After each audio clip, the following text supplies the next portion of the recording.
The True History of Sir Thomas Thumb. At the court of great King Arthur, who lived, as all know, when knights were bold, and ladies were fair indeed, one of the most renowned of men was the wizard Merlin. Never before or since was there such another. All that was to be known of wizardry he knew, and his advice was ever good and kindly. Now once when he was traveling in the guise of a beggar, he chanced upon an honest plowman and his wife who, giving him a hearty welcome, supplied him, cheerfully, with a big wooden bowl of fresh milk and some coarse brown bread on a wooden platter. Still, though both they and the little cottage where they dwelt were neat and tidy, Merlin noticed that neither the husband nor the wife seemed happy, and when he asked the cause they said it was because they had no children. "Had I but a son, no matter if he were no bigger than my goodman's thumb," said the poor woman, "we should be quite content." Now this idea of a boy no bigger than a man's thumb so tickled Wizard Merlin's fancy that he promised straight away that such a son should come in due time to bring the good couple content. This done, he went off at once to pay a visit to the Queen of the Fairies, since he felt that the little people would best be able to carry out his promise. And, sure enough, the droll fancy of a mannikin no bigger than his father's thumb tickled the Fairy Queen also, and she set about the task at once.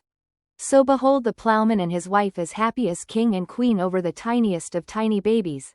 And all the happier because the Fairy Queen, anxious to see the little fellow, flew in at the window, bringing with her clothes fit for the wee mannikin to wear. An oak leaf hat he had for his crown, his jacket was woven of thistle down, his shirt was a web by spiders spun, his breeches of softest feathers were done, his stockings of red apple rind were ta'en, with an eyelash plucked from his mother's ane. His shoes were made of a mouse's skin, tanned with the soft furry hair within. Dressed in this guise he looked the prettiest little fellow ever seen, and the Fairy Queen kissed him over and over again, and gave him the name of Tom Thumb. Now as he grew older, though, mind you, he never grew bigger, he was so full of antics and tricks that he was forever getting into trouble. Once his mother was making a batter pudding, and Tom, wanting to see how it was made, climbed up to the edge of the bowl.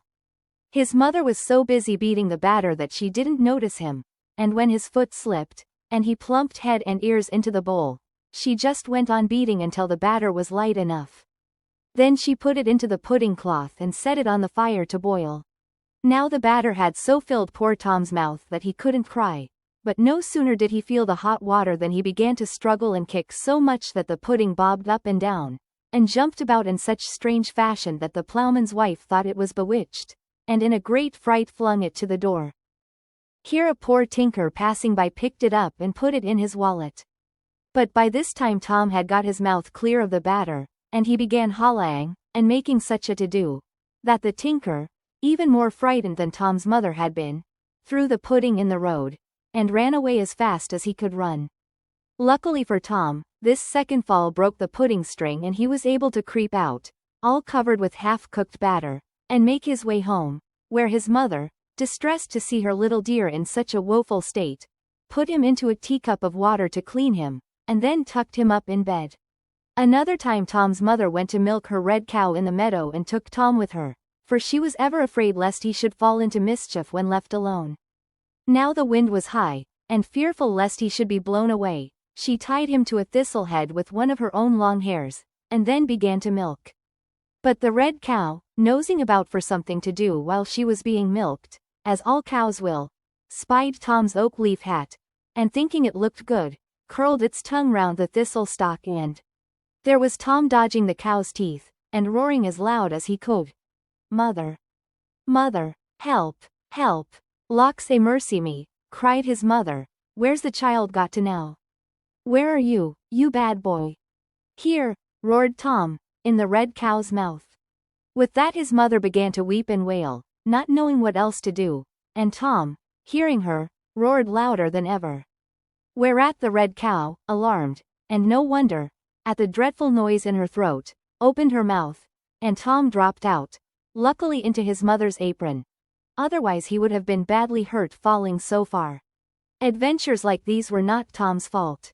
He could not help being so small, but he got into dreadful trouble once for which he was entirely to blame. This is what happened. He loved playing cherry stones with the big boys, and when he had lost all his own he would creep unbeknownst into the other players' pockets or bags, and make off with cherry stones enough and galore to carry on the game. Now one day it so happened that one of the boys saw Master Tom on the point of coming out of a bag with a whole fistful of cherry stones. So he just drew the string of the bag tight. "Ha, ha, Mr. Thomas Thumb," says he jeeringly, "so you were going to pinch my cherry stones, were you? Well, you shall have more of them than you like." And with that he gave the cherry stone bag such a hearty shake that all Tom's body and legs were sadly bruised black and blue. Nor was he let out till he had promised never to steal cherry stones again. So the years passed, and when Tom was a lad, still no bigger than a thumb, his father thought he might begin to make himself useful. So he made him a whip out of a barley straw, and set him to drive the cattle home. But Tom, in trying to climb a furrow's ridge, which to him, of course, was a steep hill, slipped down and lay half stunned, so that a raven, happening to fly over, thought he was a frog, and picked him up intending to eat him. Not relishing the morsel, however, the bird dropped him above the battlements of a big castle that stood close to the sea. Now the castle belonged to one Grumbo, an ill-tempered giant who happened to be taking the air on the roof of his tower. And when Tom dropped on his bald pate the giant put up his great hand to catch what he thought was an impudent fly, and finding something that smelt man's meat, he just swallowed the little fellow as he would have swallowed a pill. He began, however, to repent very soon, for Tom kicked and struggled in the giant's inside as he had done in the red cow's throat until the giant felt quite squeamish, and finally got rid of Tom by being sick over the battlements into the sea. And here, doubtless, would have been Tom Thumb's end by drowning, had not a big fish, thinking that he was a shrimp, rushed at him and gulped him down. Now by good chance some fishermen were standing by with their nets, and when they drew them in, the fish that had swallowed Tom was one of the haul. Being a very fine fish it was sent to the court kitchen, where, when the fish was opened, out popped Tom on the dresser, as spry, to the astonishment of the cook and the scullions. Never had such a mite of a man been seen, while his quips and pranks kept the whole buttery in roars of laughter. What is more, he soon became the favorite of the whole court, and when the king went out a-riding Tom sat in the royal waistcoat pocket ready to amuse royalty and the knights of the Round Table. After a while, however, Tom wearied to see his parents again, so the king gave him leave to go home and take with him as much money as he could carry.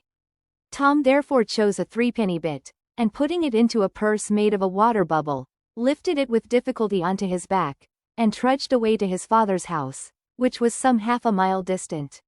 It took him 2 days and 2 nights to cover the ground, and he was fair outwearied by his heavy burden ere he reached home. However, his mother put him to rest in a walnut shell by the fire and gave him a whole hazel nut to eat, which, sad to say, disagreed with him dreadfully. However, he recovered in some measure, but had grown so thin and light that to save him the trouble of walking back to the court, his mother tied him to a dandelion clock, and as there was a high wind, away he went as if on wings. Unfortunately, however, just as he was flying low in order to alight, the court cook, an ill-natured fellow, was coming across the palace yard with a bowl of hot fermentea for the king's supper. Now Tom was unskilled in the handling of dandelion horses, so what should happen but that he rode straight into the fermentea, spilt the half of it, and splashed the other half, scalding hot, into the cook's face. He was in a fine rage, and going straight to King Arthur said that Tom, at his old antics, had done it on purpose. Now the king's favorite dish was hot fermentea, so he also fell into a fine rage and ordered Tom to be tried for high treason. He was therefore imprisoned in a mousetrap, where he remained for several days tormented by a cat, who, thinking him some new kind of mouse, spent its time in sparring at him through the bars. At the end of a week, however, King Arthur, having recovered the loss of the fermentea, sent for Tom and once more received him into favor. After this Tom's life was happy and successful. He became so renowned for his dexterity and wonderful activity, that he was knighted, by the king under the name of Sir Thomas Thumb, and as his clothes, what with the batter and the fermentea, to say nothing of the insides of giants and fishes, had become somewhat shabby, His Majesty ordered him a new suit of clothes fit for a mounted knight to wear. He also gave him a beautiful prancing grey mouse as a charger. It was certainly very diverting to see Tom dressed up to the nines, and as proud as Punch. Of butterflies' wings his shirt was made, his boots of chicken hide, and by a nimble fairy blade, all learned in the tailoring trade, his coat was well supplied. A needle dangled at his side, and thus attired in stately pride, a dapper mouse he used to ride. In truth the king and all the knights of the Round Table were ready to expire with laughter at Tom on his fine curveting steed. But one day, as the hunt was passing a farmhouse, a big cat, lurking about, made one spring and carried both Tom and the mouse up a tree. Nothing daunted, Tom boldly drew his needle sword and attacked the enemy with such fierceness that she let her prey fall. Luckily one of the nobles caught the little fellow in his cap, otherwise he must have been killed by the fall. As it was he became very ill, and the doctor almost despaired of his life. However, his friend and guardian, the Queen of the Fairies, arrived in a chariot drawn by flying mice, and then and there carried Tom back with her to Fairyland, where, amongst folk of his own size, he, after a time, recovered. But time runs swiftly in Fairyland, and when Tom Thumb returned to court he was surprised to find that his father and mother and nearly all his old friends were dead, and that King Thunstone reigned in King Arthur's place. So everyone was astonished at his size, and carried him as a curiosity to the audience hall. "Who art thou, mannikin?" asked King Thunstone. "Whence dost come, and where dost live?" To which Tom replied with a bow, "My name is well known. From the fairies I come. When King Arthur shone, this court was my home. By him I was knighted, in me he delighted. Your servant, Sir Thomas Thumb." This address so pleased his majesty that he ordered a little golden chair to be made, so that Tom might sit beside him at table. Also a little palace of gold, but a span high, with doors a bare inch wide, in which the little fellow might take his ease. Now King Thunstone's queen was a very jealous woman, and could not bear to see such honors showered on the little fellow. So she up and told the king all sorts of bad tales about his favorite, amongst others, that he had been saucy and rude to her. Whereupon the king sent for Tom, but forewarned is forearmed, and knowing by bitter experience the danger of royal displeasure, Tom hid himself in an empty snail shell, where he lay till he was nigh starved. Then seeing a fine large butterfly on a dandelion close by, he climbed up and managed to get astride it. No sooner had he gained his seat than the butterfly was off, hovering from tree to tree, from flower to flower. At last the royal gardener saw it and gave chase, then the nobles joined in the hunt, even the king himself, and finally the queen, who forgot her anger in the merriment.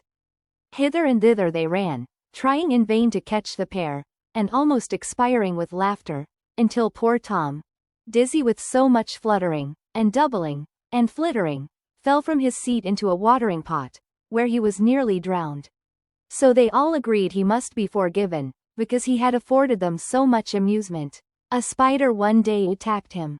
Thus Tom was once more in favor, but he did not live long to enjoy his good luck, for a spider one day attacked him, and though he fought well, the creature's poisonous breath proved too much for him. He fell dead on the ground where he stood, and the spider soon sucked every drop of his blood. Thus ended Sir Thomas Thumb, but the king and the court were so sorry at the loss of their little favorite that they went into mourning for him. And they put a fine white marble monument over his grave whereon was carven the following epitaph. Here lies Tom Thumb, King Arthur's knight, who died by a spider's fell despite. He was well known in Arthur's court, where he afforded gallant sport. He rode at tilt and tournament, and on a mouse hunting went. Alive he filled the court with mirth, his death to sadness must give birth. So wipe your eyes and shake your head, and say, alas, Tom Thumb is dead.